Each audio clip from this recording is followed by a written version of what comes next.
vous invite donc à ouvrir vos Bibles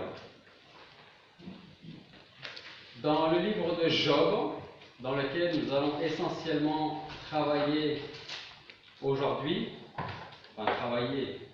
dans lequel nous allons voir la parole de Dieu. Job, chapitre 36.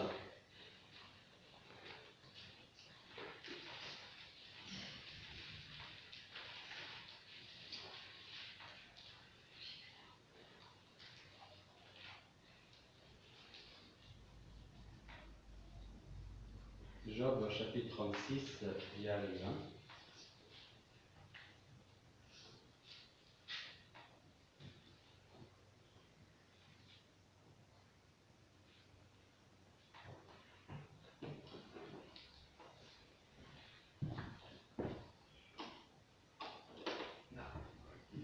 Job, chapitre 36, à partir du verset 22. Voici, Dieu est élevé en sa puissance. Qui pourrait enseigner comme lui? Qui lui a prescrit sa voie et qui lui dira, tu as fait une injustice? Souviens-toi de célébrer ces ouvrages que tous les hommes chantent. Tout homme les admire, chacun les contemple de loin. Voici, Dieu est élevé et nous ne le connaissons pas. Le nombre de ses années, nul ne peut le sonder. Il attire les gouttes d'eau, elles se fondent en pluie au milieu du brouillard. Les nuits la font couler et tombent goutte à goutte sur la foule des hommes. Et qui pourrait comprendre le déploiement des nuées et le fracas de sa tente? Voici, il étend sur lui-même la lumière et il couvre le profond des mers. C'est ainsi qu'il juge les peuples et qu'il donne la nourriture en abondance. Il tient caché dans sa main la lumière et il lui prescrit de frapper. Son tonnerre l'annonce et les troupeaux font connaître qu'il s'approche. Mon cœur est tout tremblant et il bondit hors de sa place. Écoutez, écoutez le bruit de sa voix et le grondement qui sort de sa bouche. Il envoie sous tous les cieux et son éclair va jusqu'aux extrémités de la terre. Puis sa voix rugit, il tonne de sa voix magnifique. Il n'épargne pas ses éclairs quand retentit sa voix. Dieu tonne de sa voix merveilleusement. Il fait de grandes choses que nous ne comprenons pas. Il dit à la neige, tombe sur la terre, il le dit aux ondées, aux fortes ondées. Il ferme la main de tous les hommes, afin que tous les hommes, ces créatures, le connaissent. Et les bêtes se retirent dans leur tanière et elles demeurent dans leur repère. Des profondeurs du sud vient la tempête et des vents du nord vient le froid. Par son souffle, Dieu forme la glace et l'eau qui s'étendait est resserrée. Il charge d'humidité la nue. Il disperse les nuages pleins de ses éclairs. Et ceux-ci se promènent de tous côtés selon ses directions pour faire tout ce qu'il commande sur la face de la terre habitée. Que ce soit pour châtier ou pour rendre sa terre fertile ou pour exercer sa bonté, il leur fait atteindre le but. Prête l'oreille à cela, Job. Arrête-toi et considère les merveilles de Dieu. Sais-tu comment Dieu les prépare? Comment il fait briller la lumière de sa nuit? Sais-tu comment se balancent les nuages, cette merveille de celui dont la science est parfaite? Comment tes vêtements sont chauds quand ils endorment la terre par le vent du midi? As-tu étendu avec lui les cieux, fermes comme un miroir de métal? Apprends-nous donc ce que nous devons dire de lui, car nous ne saurions préparer des discours du sein de nos ténèbres. Voudrais-je qu'on lui rapportât ce que je dis? Jamais homme voulut-il être englouti? Et maintenant, on ne peut regarder le soleil brillant dans les cieux quand avant a passé et les a purifiés. Quand une lueur d'or vient du septentrion, il y a en Dieu une majesté redoutable. Le Tout-Puissant, nous ne pouvons l'atteindre. Il est sublime en puissance, en droit, en justice. Il n'opprime personne. C'est pourquoi les hommes le craignent, mais il ne regarde pas ceux qui sont sages dans leur cœur. Alors l'Éternel répondit à Job du sein de la tempête et il dit, « Qui est celui qui obscurcit mes plans par des discours sans science? Scinde donc tes reins comme un vaillant homme. Je t'interrogerai, tu m'instruiras.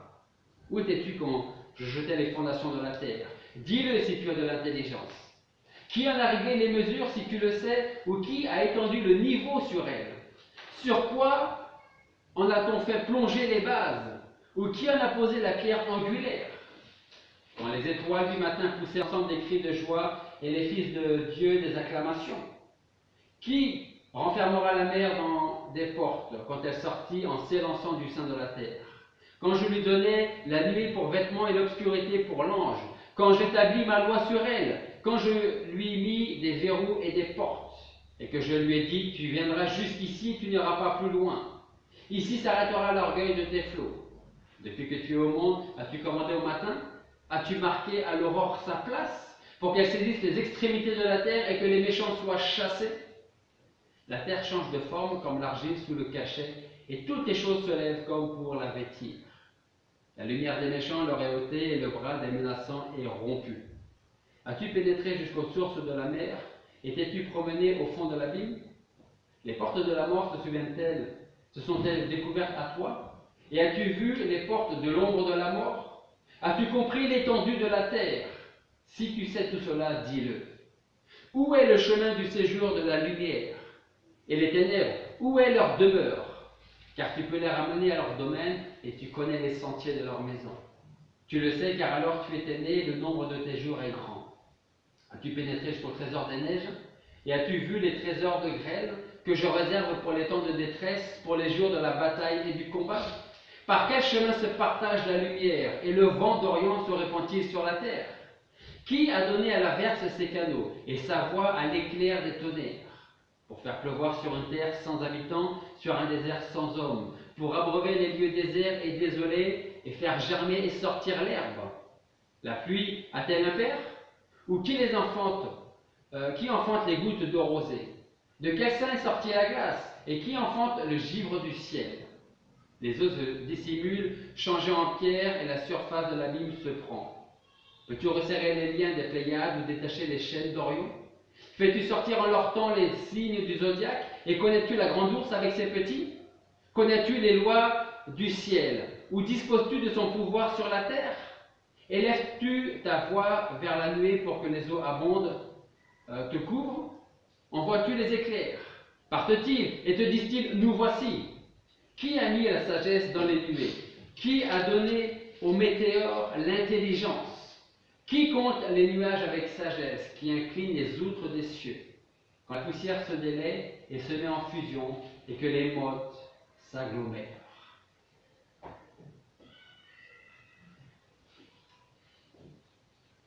On va donc poursuivre notre étude.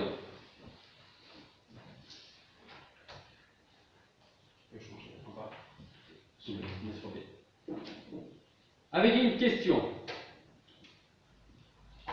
La science est-elle compatible avec la Bible? C'est une bonne question qu'on peut se poser.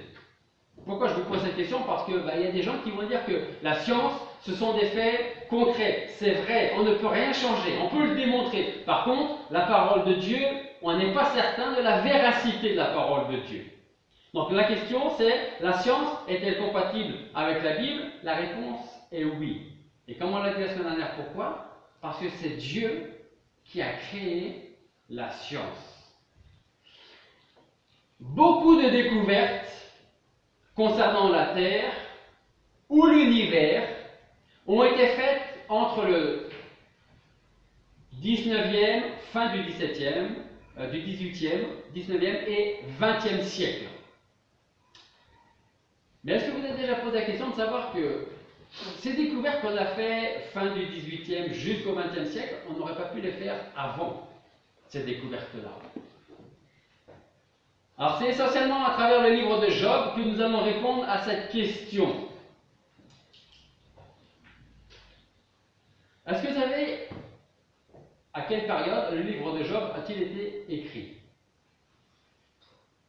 Avant Jésus-Christ. Combien de temps avant Jésus-Christ, à peu près? 2000. Non, pas moins 1000. 2000. La Terre n'a 10 000 ans, donc elle peut être moins 2000. Combien? 2000. Non, un peu moins. 1100. Environ 1500. J'arrondis à 1500, c'est 1520 à peu près. Okay? 1500 avant Jésus-Christ, le livre de Job a été écrit.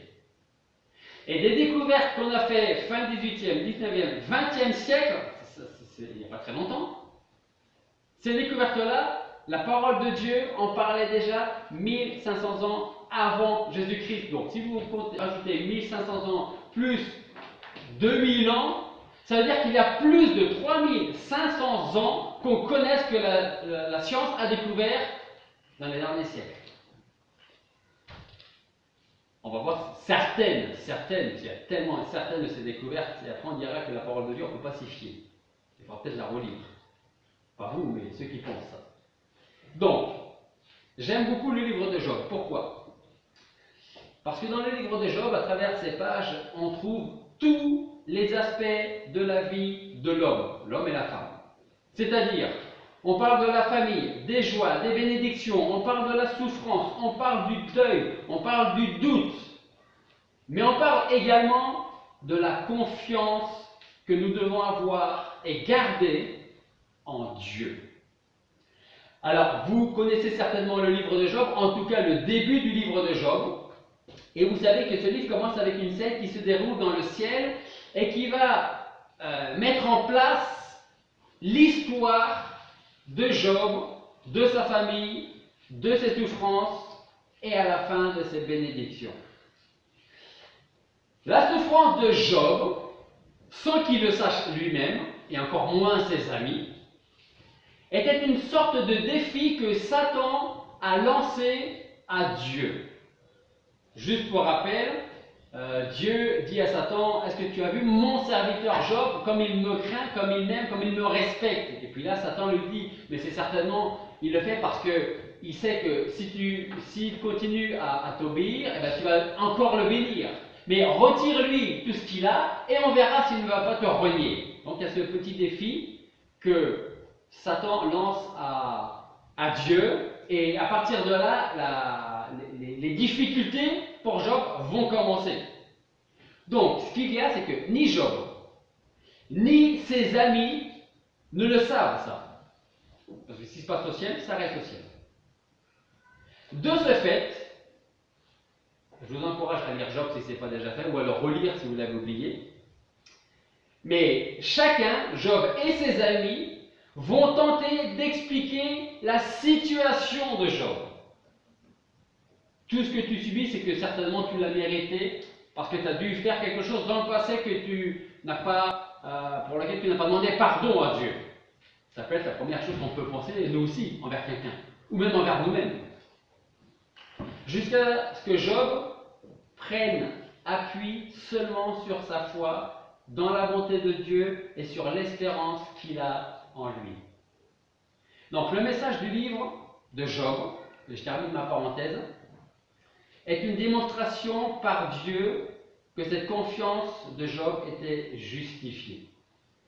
Lorsqu'il n'y a aucune, je dirais, raison explicable à ce qui peut se passer dans notre vie, ni même théologique, à notre détresse, à notre souffrance, il n'y a qu'une seule chose qu'il faut faire, et continuer à faire, c'est comme Job, faire confiance à Dieu, même dans les difficultés et dans les épreuves.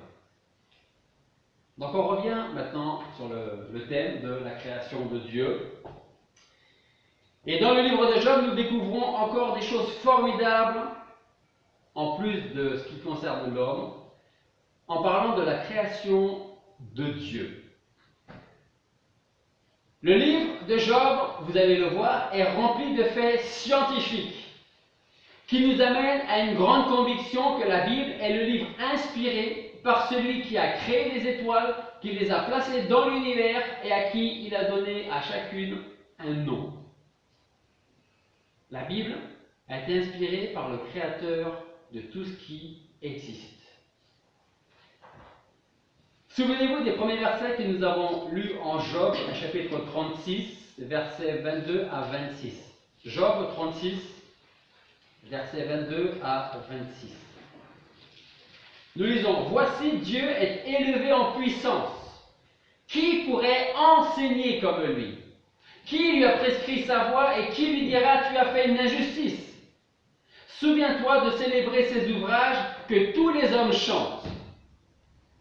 Tout homme les admire, chacun les contemple de loin. Voici, Dieu est élevé, et on ne le connaît pas.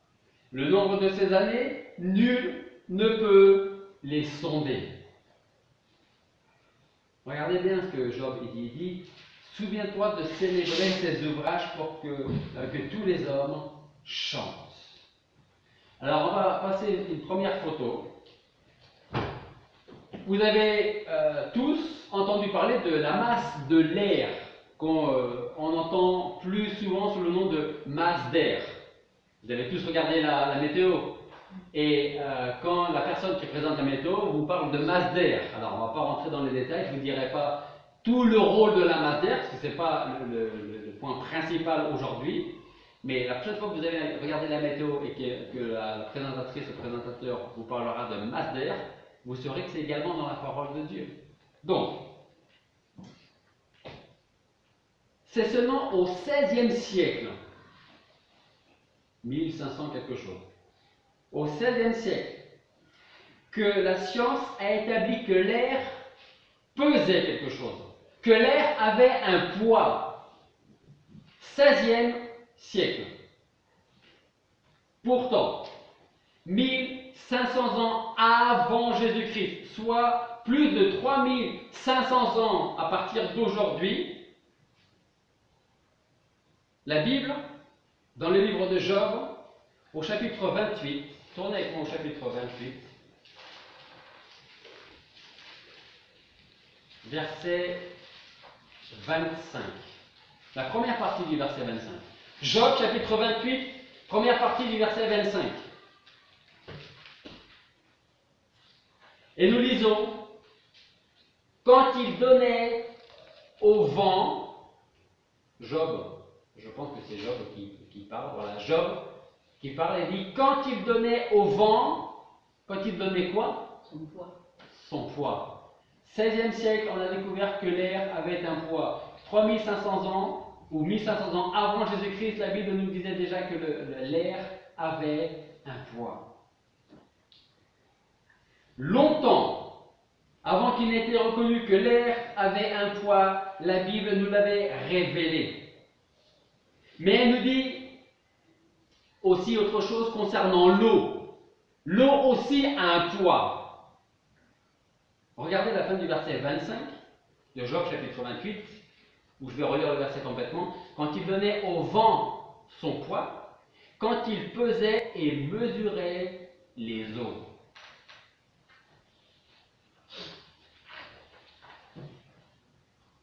Ça, c'est une première chose que l'on trouve dans le livre de Job. Une autre chose que l'on trouve dans le livre de Job, j'avais en principe une petite vidéo, mais je n'ose pas vous la passer, mais vous saurez de quoi je parle, la rotation de la Terre. Je ne veux pas la passer parce que je pense que ça ne va pas bien passer, parce que je pense que l'autre ne va pas bien passer non plus. La rotation de la Terre. Ok? Pendant très longtemps, on a cru que la nuit et le jour étaient causés par le soleil tournant autour de la Terre. Donc, ça veut dire qu'avant, on pensait que la Terre était fixe et que le soleil tournait autour. Or, ce qui n'est pas le cas. Donc, on a pensé pendant très longtemps que c'était le cas. Aujourd'hui, depuis un certain temps quand même, nous savons que la rotation de la Terre sur son axe, pour commencer, est responsable du lever et du coucher du soleil. Donc avant, on pensait que la Terre était fixe et que le soleil tournait autour. Or, on s'est aperçu que la Terre tourne sur elle-même et qu'en plus, elle tourne autour du soleil. Dans les 2 siècles qui ont suivi la mort de Galilée, tout le monde a entendu parler de Galilée, qui est né en 1564 et qui est mort en 1642 à l'âge de 77 ans. 2 siècles après sa mort, on a trouvé ou on a apporté des preuves de la rotation de la Terre autour du Soleil. En 1838, il y a ce qu'on appelle l'expérience de Bessel. Alors vous pourrez aller voir sur internet, Bessel c'est B-E-2-S-E-L. L'expérience de Bessel. Il faudra attendre cette date-là, 1838, pour qu'une première preuve du mouvement de rotation de la Terre autour du Soleil soit découverte par Bessel, qui était un astronome allemand. Quant à la mise en évidence directe du mouvement de la rotation de la Terre sur elle-même, autour du Soleil, elle a été réalisée en 1851, un petit peu plus tard. Okay. Cela revient à dire quoi? Que nous savons depuis 165 ans, c'est pas très vieux, 165 ans, que la Terre tourne autour du Soleil. Mais la parole de Dieu nous dit, il y a un peu plus de 3500 ans, Job chapitre 38, c'est le passage que nous avons lu, le premier passage que nous avons lu, Job 38, verset 12.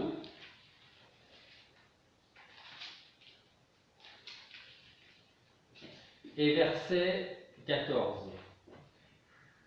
Depuis que tu es au monde, là c'est Dieu qui parle à Job.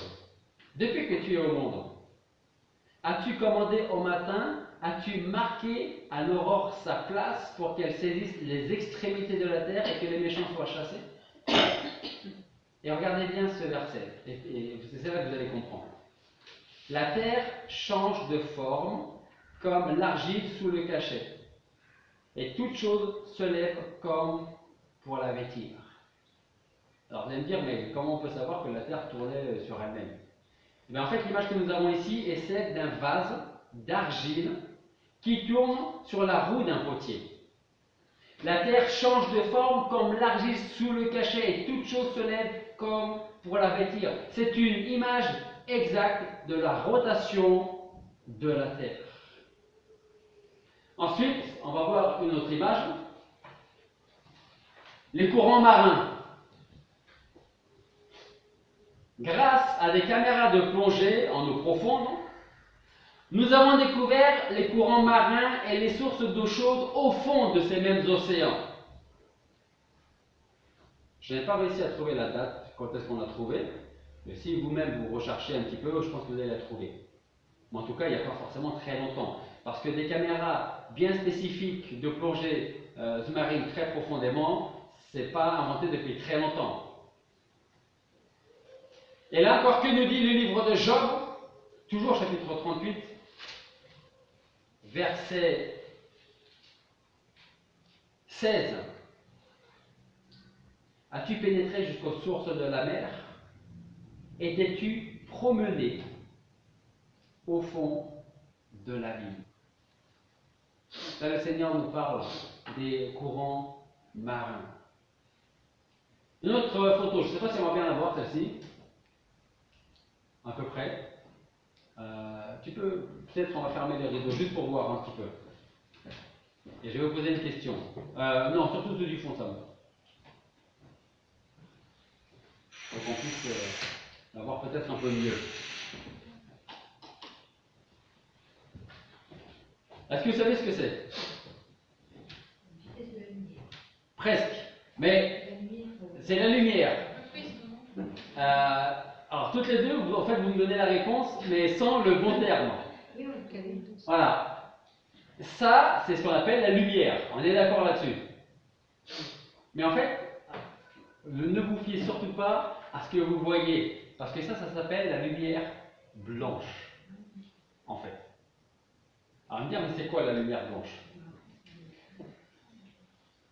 Avant que je vous explique ce que c'est que la lumière blanche. En 1650, 17e siècle, la science a découvert ce qu'on appelle aujourd'hui la lumière blanche. Isaac Newton a étudié la lumière et a découvert que la lumière pouvait être séparée.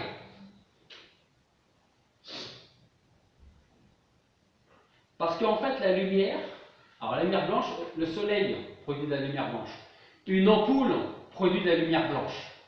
Et en fait, dans la lumière blanche, il y a ça.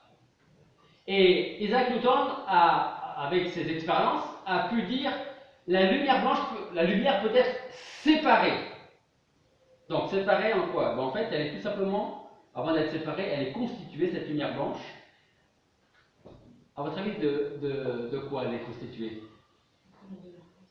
Exactement. Des lumières de l'arc-en-ciel, les couleurs de l'arc-en-ciel. C'est-à-dire, je cherchais, voilà, ils sont là. Le rouge, l'orange, le jaune, le vert, le bleu, l'indigo et le violet. Toutes ces couleurs composent la lumière blanche. La lumière blanche, ou la lumière tout simplement, vous le savez, on l'a vu la semaine dernière, se déplace à la vitesse de 300 000, on arrondit, 300 000 km/s. Elle est donc formée, cette lumière, la lumière blanche, d'un mélange de couleurs. Ce sont les couleurs que nous retrouverons dans l'arc-en-ciel, mais qu'on peut trouver encore autre part. Où, à votre avis? Des fois dans les potagers, dans les vergers, petits vergers, parce qu'ils ne font pas ça dans l'industriel, il y a des choses accrochées aux arbres. Quoi? Des CD. Et quand ils tournent légèrement avec le vent, vous voyez toutes ces couleurs? Ben c'est ça. C'est en fait la lumière du soleil qui reflète sur le CD, et le CD permet de voir la décomposition de la lumière blanche, et ce sont toutes ces couleurs-là. Il y a une autre manière de le voir. Quand vous faites des bulles de savon, si vous regardez si elles tiennent assez longtemps, à la surface, vous voyez toutes ces couleurs-là?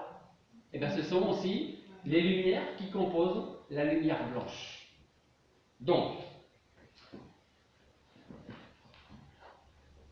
c'est comme ça qu'on peut dire que la lumière est séparée ou décomposée. Elle est partagée. Alors, vous allez me dire, quel est le rapport avec la création? Est-ce que Job en parle?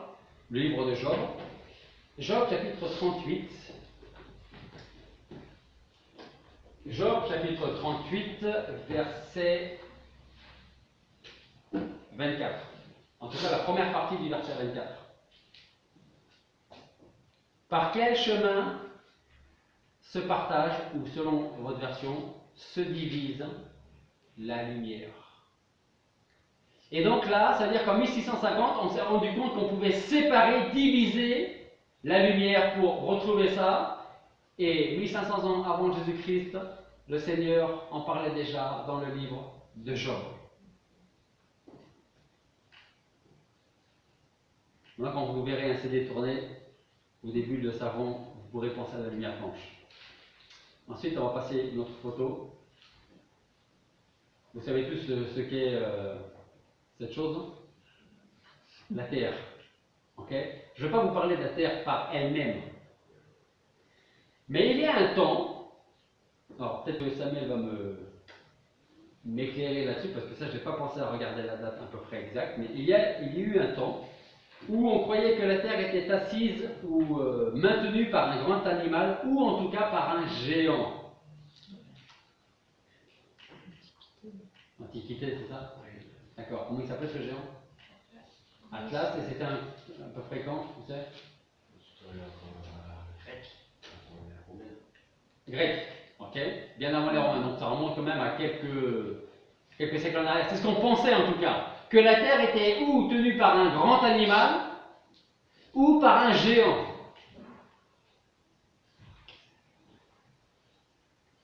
Job, chapitre 26.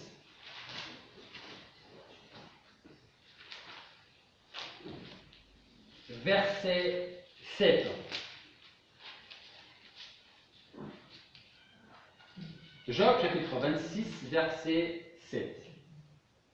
Et nous lisons: Il étend le septentrion sur le vide, il suspend la terre sur le néant. Ça veut dire quoi? C'est-à-dire que Dieu a créé la terre, et tout comme les étoiles, il l'a placée là, dans un endroit de l'univers, et elle est simplement posée là. C'est au XVIIe siècle, que nous avons découvert que la Terre était simplement posée là, dans l'univers que Dieu a créé. Et avant, on pensait que la Terre était maintenue par quelque chose ou par quelqu'un. Parce qu'on avait du mal à réaliser que avec ce qu'on pouvait voir à l'époque, que dans cet univers, il n'y avait pas quelqu'un ou quelque chose qui soutenait la Terre. C'est sans oublier ce que nous dit encore la parole de Dieu concernant la forme de la Terre. On va passer notre photo, en plus de celle qu'il y avait, il y a celle-ci. Job, chapitre 26, toujours, verset 10. Et nous lisons. Il, c'est Dieu, Dieu décrit un cercle sur les eaux, au point où la lumière confine avec les ténèbres. Il décrit un cercle sur les eaux, au point où la lumière confine avec les ténèbres. Et en fait, on le voit, le cercle ici, voyez. Et ce qu'on peut voir de légèrement, je ne sais pas si vous le voyez bien là-bas, une espèce de bleu là, voilà, c'est la limite entre l'univers et notre Terre. Et le verset 10 dit, il décrit un cercle sur les eaux, qu'on trouve ici, et ensuite nous lisons encore, au point où la lumière confine, ou vous avez peut-être une autre version dans votre Bible, vous savez autre chose, confine aussi. Il a tracé un cercle à la surface des eaux comme limite. Voilà. Ou comme limite. Voire aussi comme presque, il se touche. Voyez. Mais il y a quand même cette limite qu'on retrouve toujours avec le cercle qu'il a formé lui-même. Ésaïe chapitre 40, verset 22. Ésaïe chapitre 40, verset 22.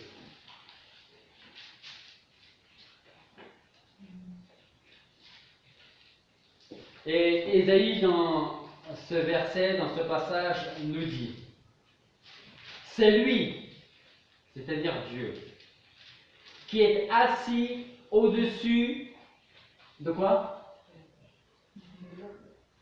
Plus que de la terre. Du cercle ou du globe de la terre. Alors, on peut prendre bon, aujourd'hui, on n'a pas besoin de convaincre les gens, mais le mot cercle ou le mot globe, moi, j'ai jamais vu un cercle carré.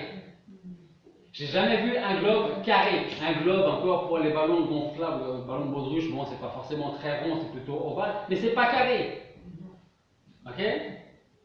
Et là, Ésaïe dit, c'est lui, c'est Dieu qui est assis au-dessus du globe ou du cercle de la terre, et ceux qui l'habitent sont comme des sauterelles, c'est lui qui étend les cieux comme un voile, il les déploie comme une tente pour y habiter.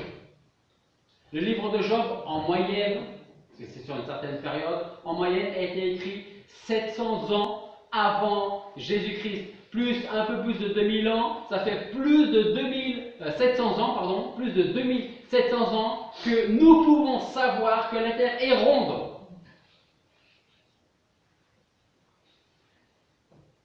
Vous savez, moi ma mère disait de moi parfois, ce n'est pas forcément un compliment, quand il a une idée en tête, il ne l'a pas autre part.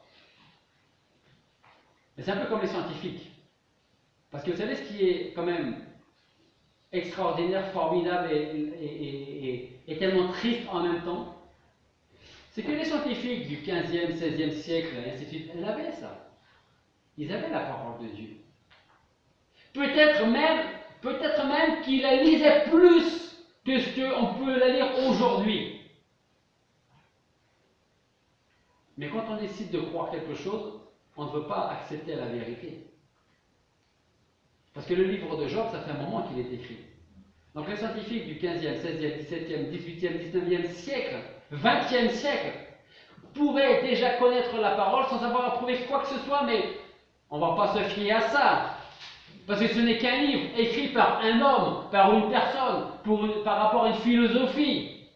On ne peut pas s'appuyer là-dessus. Nous sommes scientifiques, on s'appuie sur des faits concrets, vrais, réels. Mais je pense que ces mêmes scientifiques, si ils lisaient ne serait-ce que le livre de Job, et s'ils savaient à quelle période le livre de Job a été écrit, je pense qu'il ferait un peu plus confiance à la parole de Dieu.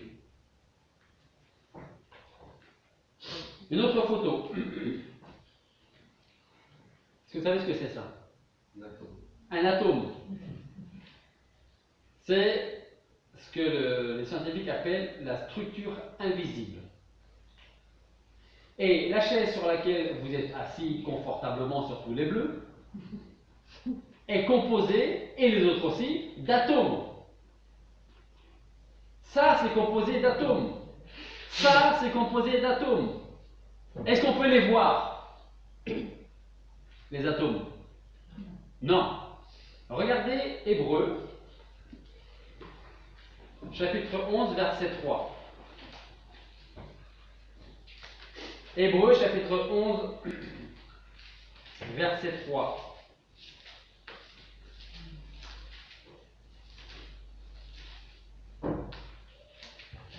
Ce passage écrit il y a environ 2000 ans.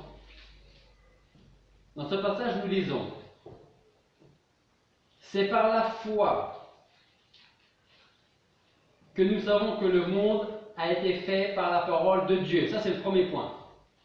C'est par la foi que nous croyons que le monde, l'univers, les étoiles, ont été faits par la parole de Dieu. Et regardez bien la suite, peut-être. Peut-être qu'avant de lire ce verset, ou de le relire, vous ne compreniez peut-être pas la signification de la fin de ce verset, qui nous dit: de sorte que les choses qui se voient, le livre, les chaises, tout ce qui nous entoure, tout ce qu'on peut voir, n'ont pas été faites de choses visibles. Alors, pour la défense des scientifiques, effectivement, il n'y a pas le terme atome en Hébreux chapitre 11, verset 3, on est d'accord. Mais là, l'auteur du livre là, est en train de dire tout ce que nous voyons, tout ce que nous pouvons toucher, prendre dans la main, a été fait avec des choses qu'on ne voit pas. Quoi? Ça, parce qu'aujourd'hui, le monde scientifique dit que tout ce que nous pouvons voir est composé, entre autres, d'atomes, de choses invisibles. Voilà quelle est la puissance créatrice de Dieu. Il parle et la chose existe. Il commande et elle paraît. Alors si quelqu'un un jour vous demande pourquoi vous croyez en Dieu,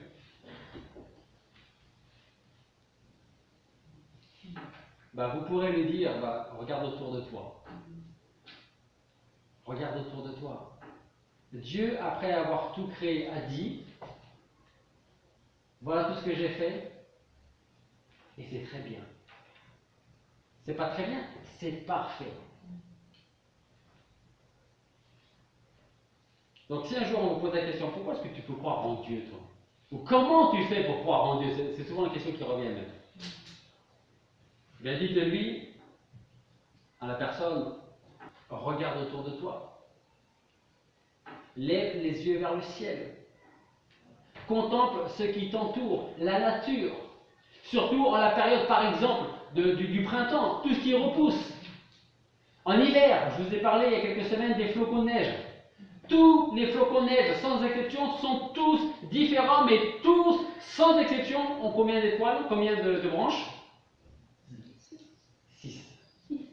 Sans exception, tous. Pourquoi? Parce que Dieu l'a décidé comme ça. Ils sont tous différents, mais ils ont tous 6 branches. Dites à la personne qui vous dit: mais comment tu peux faire pour croire en Dieu? Dites-lui: regarde les étoiles dans l'univers. Et vous savez, je pense, alors ça dépend de chaque personne en fait. Ça dépend de chaque personne. Et de la nature du cœur de chaque personne. Mais on ne peut pas. Ça ne va pas forcément nous convaincre, si on n'est pas croyant, que Dieu existe. Mais on ne peut pas rester indifférent quand on voit le ciel étoilé la nuit. On ne peut pas rester indifférent. Ça ne va pas forcément dire: oui, forcément Dieu existe. Mais en tout cas, on va se poser la question. Donc, si on vous dit: mais comment tu peux faire pour croire en un Dieu créateur? La science, elle, on peut croire en la science. Ce sont des faits réels. Mais dites oui, mais c'est parce que Dieu a créé la science qu'on peut se fier à la science. Regarde ce qui t'entoure. Regarde la création.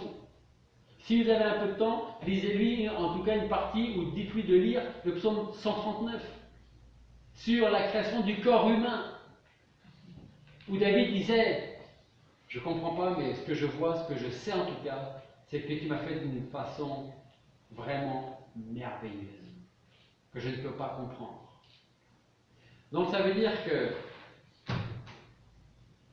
avec les quelques passages qu'on vient de voir, les quelques exemples, Dieu sait et connaît toutes choses parce qu'il est le créateur de toutes choses. Et s'il connaît chaque étoile qu'il a créée, je ne sais pas si vous pouvez imaginer un petit peu, mais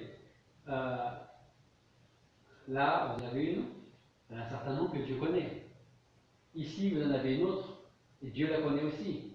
Vous en avez tellement là. Et Dieu est capable de vous les nommer, même dans l'ordre alphabétique. Si Dieu connaît chacune des étoiles qu'il a créées, vous pouvez être sûr d'une chose, il nous connaît nous aussi. Donc Dieu voulant, la semaine prochaine, on va continuer et nous allons voir de quelle manière Dieu nous connaît. Est-ce qu'on peut lui faire confiance ou pas? Je pense que là-dessus, je n'ai pas besoin de vous convaincre. Mais c'est toujours bien de l'entendre à nouveau pour pouvoir le dire aux autres par la suite. Et puis même nous, on a toujours besoin de savoir toujours que Dieu est là. Parce qu'il y a parfois des jours où on se dit, mais j'ai l'impression d'être tout seul, j'ai tellement de soucis, tellement de problèmes, j'ai l'impression que Dieu m'a abandonné. Mais Dieu, il est là. Il est auprès de nous. Il ne change jamais. Et il tient toujours ses promesses.